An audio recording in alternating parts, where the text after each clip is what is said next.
Olá pessoal, essa é a nossa quarta videoaula, né, em que nós vamos abordar a ética medieval, né, ou ética cristã. Então, para que a gente possa compreender, né, a gente vinha fazendo uma discussão desde da ética antiga, né, nós vimos lá alguns elementos da ética para Sócrates, Platão e Aristóteles, né?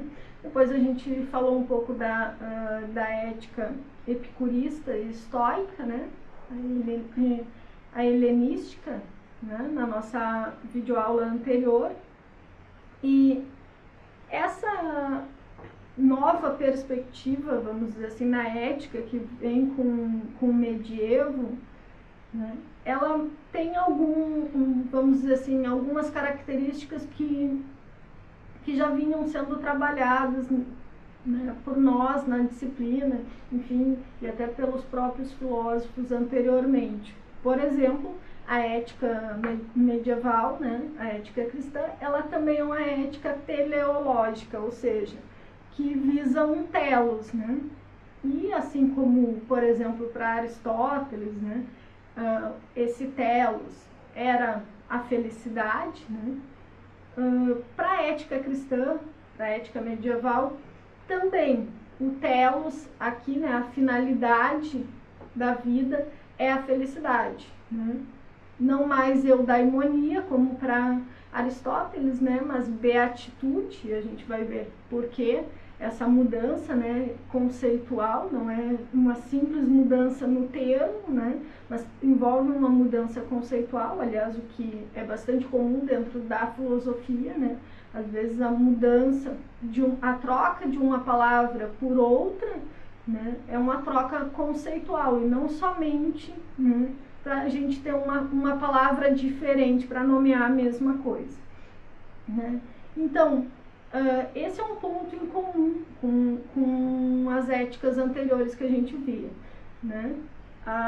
O fato dela ser teleológica também, né? E ter como fim, então, como telos, a felicidade, né? Agora compreendida como beatitude. Tá? Mas ela tem pelo menos duas características que vão mudar, né? Ou vamos dizer assim, vão distanciar ela um pouco daquilo do que a gente vinha vendo, né? Principalmente da ética grega, né? Vai distanciar da ética grega.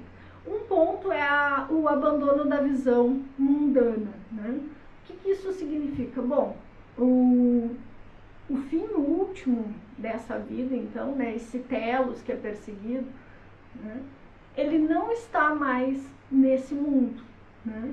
Se antes para Aristóteles o telos era a felicidade, né? Ou para Platão era a vida, né? Viver bem na polis, né? E para Aristóteles então a felicidade se dava aqui, né? Para a ética cristã, né? Essa felicidade, essa beatitude, ela só vai ser alcançada, né? Não nesse mundo, né? Mas, enfim, não numa vida mundana. Aqui é um percurso que a gente percorre para alcançar a beatitude, que é a vida eterna, então, né? E essa busca, então, seria uma busca, né, pela perfeição moral nessa vida, né, nessa vida mundana, com vistas a conquistar o amor de Deus, então, né, a alcançar a beatitude seria viver corretamente, retamente, né, para alcançar essa felicidade eterna, né. Um outro ponto que vai diferenciar, né, digamos assim, a ética cristã da ética grega é a emergência da subjetividade. Bom, enquanto a outra, né, a ética grega, ela estava muito focada na questão mais objetiva e mais prática, inclusive relacionada à vida prática, né, a atuação do cidadão na polis, a gente tem aí uma emergência da subjetividade que é própria do medievo, né? Embora isso já comece a aparecer lá na ética epicurista e estoica, né? Ela vai se acentuar ainda mais nesse período do medievo, né? Então, essa moral ela vai ser tratada, né, do ponto de vista estritamente pessoal. Então, o viver em comunidade, em sociedade, a preocupação da atuação do cidadão na polis, isso vai ser deixado de lado e a moral vai ser estritamente pessoal, né? Subjetiva. Vai estar numa relação, vai ser uma relação pessoal entre o indivíduo, né, e Deus. Então, a gente tem essa mudança bastante significativa, né? A gente vai ter um isolamento, então, do indivíduo, né, da sua vida social, né, e uma importância, e vai ser atribuído, então, uma importância a essa subjetividade que até então não tinha sido vista. Porque, embora o estoicismo e o epicurismo visem uma certa subjetividade, né, já tem aquele deslocamento, uma preocupação mais com a vida privada e não mais com o bem público, com a atuação política, né, na polis, isso ainda era, vamos dizer assim, bastante moderado. No medievo, essa subjetividade vai ser, digamos assim, exaltada, muito exaltada, porque a subjetividade ela está diretamente ligada com a questão da fé, né? E a gente tem aí muito forte no medievo a relação entre fé e razão, né?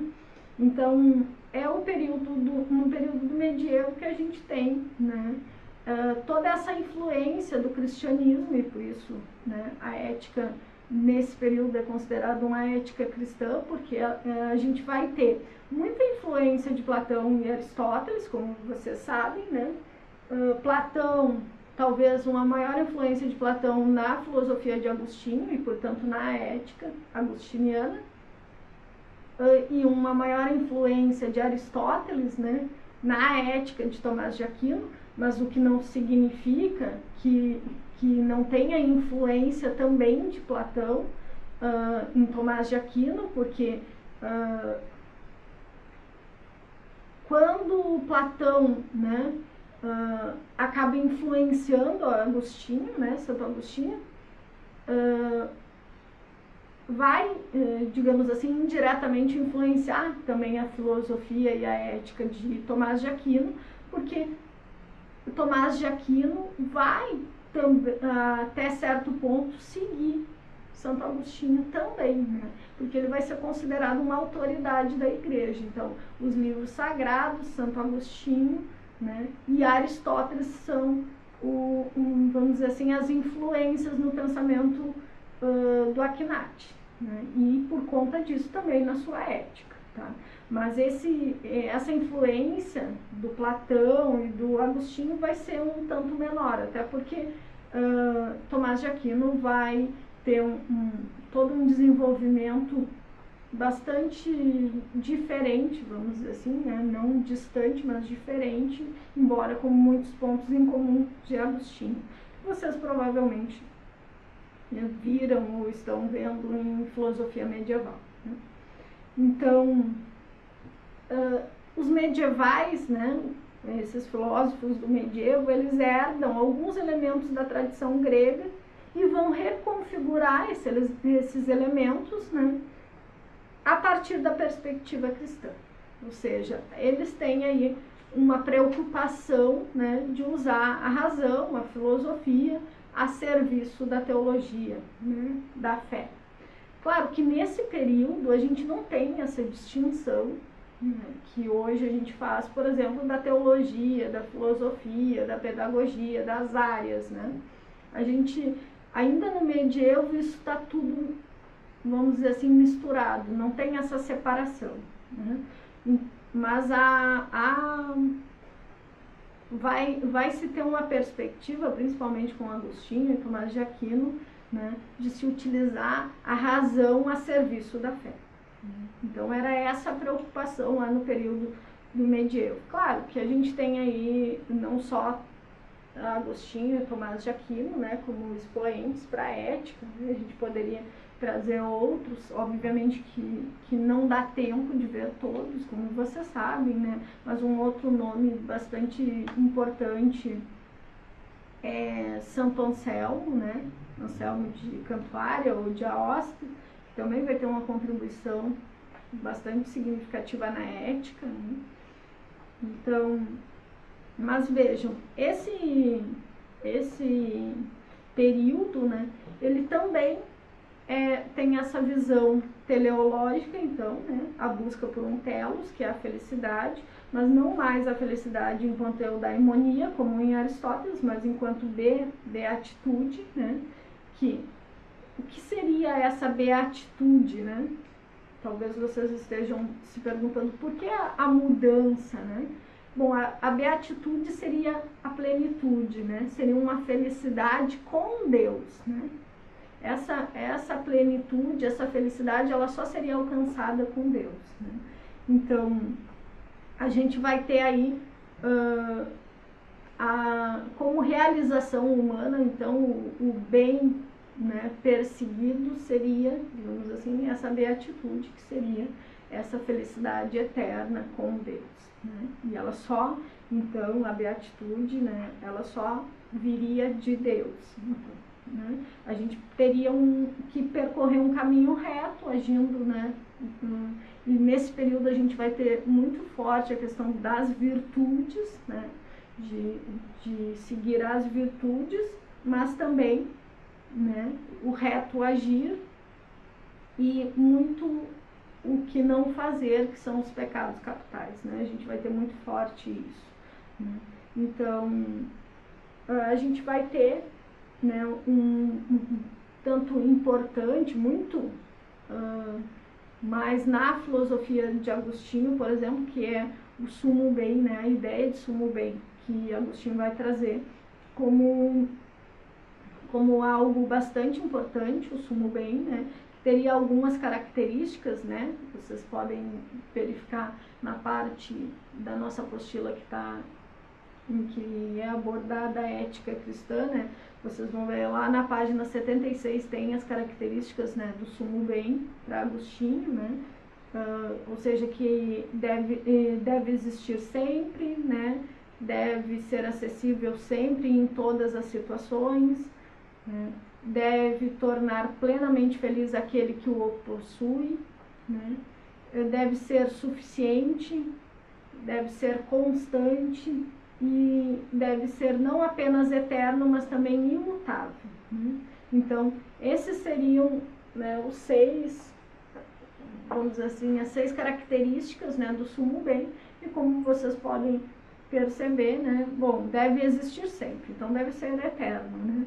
Deve ser acessível sempre em todas as situações, né? Então, tem que ser onipresente, né? Deve tornar plenamente feliz aquele que o possui. Deve ser suficiente, né? Ou seja, uma vez o possuindo, não deve faltar mais nada. Deve ser constante, né? Ou seja, não pode ficar mudando, né? Então, não tem que ser eterno e imutável, né? Até porque a ideia de mudança nesse período estava relacionada com a imperfeição, né? Então, tudo que era mutável era imperfeito, porque estava ainda acontecendo, estava se modificando. Então, a ideia de imutável também se traduzia em perfeição, né? Então, e todas essas características, como vocês podem ver, se relacionam com a ideia, né, de Deus, né? Claro que a ideia do Deus cristão, né? A gente está falando de um período onde, né, está aí muito forte o cristianismo, né, muito forte a questão da fé, a igreja, né, a presença da igreja católica, né?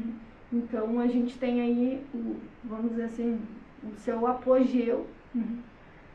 E então a ideia, quando a gente fala a ideia de Deus aqui, é a ideia do Deus cristão, tá? Então esse bem, né, esse telos é Deus, né, para Agostinho, mas que também isso vai perpassar as filosofias do medievo, né? Principalmente com relação à ética, né? E Agostinho acreditava que todos nós buscávamos o bem, né, ou o sumo bem, buscávamos a Deus. O que acontecia era que alguns o buscavam no lugar errado e por isso não o encontravam, né? Mas a questão do agir, né, do agir retamente, né? Agostinho se refere várias vezes, né, ao reto agir, né? Ou seja, agir virtuosamente, né? A ideia de virtude, que já começa lá com Platão e com Aristóteles, né? Também permanece nesse período, né? Claro que aqui a gente vai ter uma distinção, né, das virtudes cardeais e as teologais, né? As virtudes cardeais, então, né, que seriam a prudência, a justiça, a fortaleza e a temperança, né? E as teologais seria a fé, a esperança e a caridade. Então, se esperava que o indivíduo, né, tivesse um reto agir, né? Então, agisse virtuosamente considerando essas virtudes. Então, com prudência, com justiça, né? A ideia de fortaleza e de temperança, né? E com fé, esperança e caridade, né? E dentre os vícios, né, aqueles, vamos dizer assim, aquilo que se encontrava na lista, né, dos pecados capitais, ou seja, que estariam fora do reto agir, né? A gente tem a gula, a avareza, a luxúria, a ira, a inveja, a preguiça, a vaidade, o orgulho, né? Então, pessoal, como a gente viu, né, nesse período do medievo, né, nós temos tanto as virtudes, então, né, as cardeais e as teologais, assim como os vícios, né, uma preocupação, então, em seguir, né, o caminho reto, então, né, que levaria à depuração da alma para Agostinho, ou, né, a salvação da alma, né, a garantia da felicidade plena em Tomás de Aquino, se a pessoa conseguisse evitar os vícios, né, os pecados capitais. Daí a influência bastante forte também, né, da questão das virtudes, né, da ética grega antiga. Mas claro que a gente tem uma nova, vamos dizer assim, entre aspas, uma nova roupagem, né, que é dada pela visão cristã. A gente tem que compreender o período do medievo, período em que a gente tem a religião, né, muito forte, a questão teológica, né, a razão vista como a serviço da fé, né. Então, a maioria dos autores nesse período, eles vão, embora a gente não possa pensar a ética tanto de Agostinho quanto de Tomás de Aquino totalmente desvinculada da ética grega, né? Eles são muito influenciados, o próprio Agostinho é influenciado pelo Platão, né? E o Tomás de Aquino muito mais por Aristóteles, mas também de forma indireta por Platão também, porque Agostinho na época é uma autoridade da igreja, né? E Tomás de Aquino ele vai seguir algumas autoridades, ele em algumas obras cita, né, que ele segue, então, a Bíblia Sagrada, né, os textos sagrados, Aristóteles, né, os textos de Aristóteles que eles têm contato, né, por conta da filosofia árabe, vocês já devem ter visto isso, né, e há uma outra autoridade da igreja que é Agostinho, né? Então, se a gente percebe a influência de Platão na obra de Agostinho, né? E Agostinho acaba por influenciar talvez um pouco menos Tomás de Aquino, né? Talvez a maior influência de Tomás de Aquino seja mesmo Aristóteles e a Bíblia, né? Os textos sagrados. a gente tem também essa influência, a gente não pode negar essa influência. Então, a ética nesse período, como a gente viu, é uma ética teleológica também, assim como a ética grega, né? Ela visa um fim, um telos, né? Que diferente, por exemplo, do que era para Aristóteles, que era a felicidade, né? A eudaimonia nesse período é a beatitude, né? Então, a felicidade plena que vai ser encontrada, né, em Deus. Nesse sentido, o Agostinho acreditava nessa ideia, como a gente viu, de uma depuração da alma, né, que a gente passava aqui por um período de depuração da alma para a elevação, né, dessa alma, para conseguir compreender os desígnios de Deus, né? Então, a liberdade, né, seria encontrada, então, e a felicidade plena, né, seria encontrada em Deus, assim como para Tomás de Aquino também, o telos é a felicidade, ou a beatitude, né, mas essa felicidade, né, essa beatitude, ela vem de Deus. Então, a gente utiliza a questão da própria da racionalidade, a questão da moralidade, ela é muito mais uma relação pessoal do sujeito, do indivíduo para com Deus, né?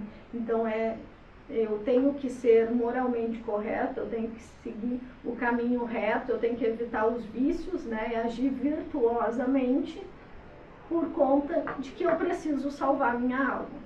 Eu preciso, esse é o caminho para que eu encontre a beatitude, né, a felicidade plena junto a Deus. Esse é o mote, vamos dizer assim, desse período da ética, tanto para Agostinho quanto para Tomás de Aquino, né?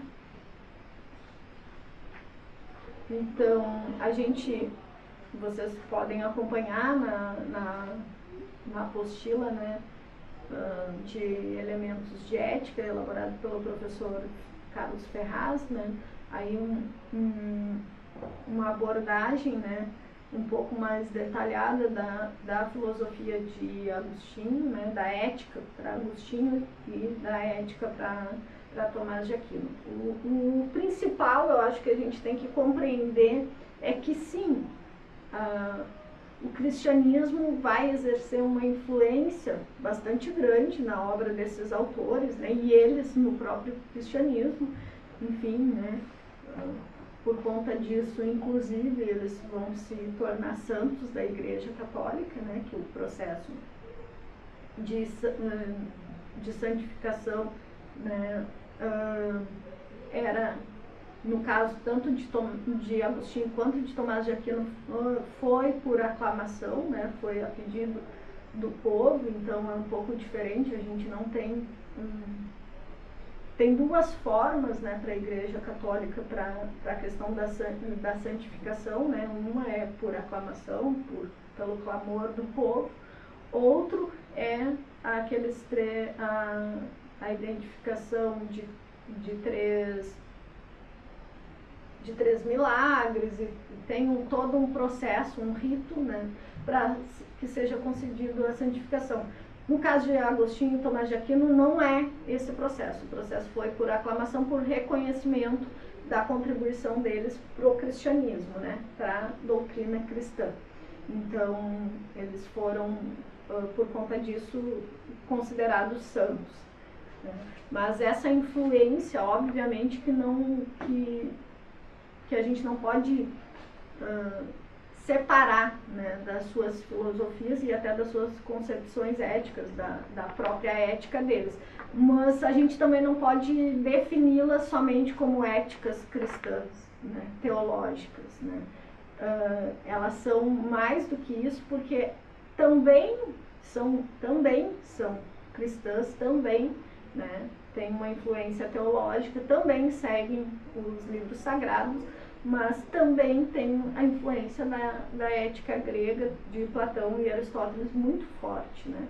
O próprio cristianismo, ele sofre uma influência muito grande do platonismo, né? Mas Agostinho chega até a ser considerado por alguns especialistas como um um neoplatônico, então, né, ou seja, que ele defende um novo platonismo, né? Claro que cristianizado, né? A gente tem que ter essa ideia de que as influências elas são evidentes, mas elas vão, tanto Agostinho quanto Tomás de Aquino vão se apropriar dessas ideias, desses conceitos e vão cristianizá-las para o propósito que eles defendiam, que era a razão a serviço da fé, ou seja, né, utilizar a racionalidade, explicar racionalmente as coisas, né, mas sempre com o propósito, né, enfim,